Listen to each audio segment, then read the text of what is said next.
now. Did the Thunder just send a message? Game 1 was pure BTA. Julius came out hot. First half, 5-3. It looked like it was going to be a great competitive series. Like we was going to get the war we all asked for. Then our instant classic legacy-defining series went down the drain because Anthony Edwards' ankle messed up again. I ain't gonna lie, this low-key concerning. Because this like the third, fourth time you done went to the locker room for the same ankle game.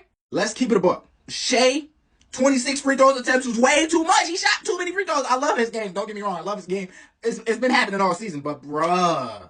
Other than that, it was a great game, but Wolves shot way too many threes, had way too many turnovers, and both teams was just hacking. Ultimately, that third quarter run by the Thunder, I think it was 17-2, defined the game. And can't be missing big minutes like that in the third quarter because in the fourth quarter, he had nothing. Like nothing. He didn't give us no buckets. But it's all about adjustments. Hopefully, game 2 is more competitive and the Timberwolves come out hungry and actually score a fast break bucket.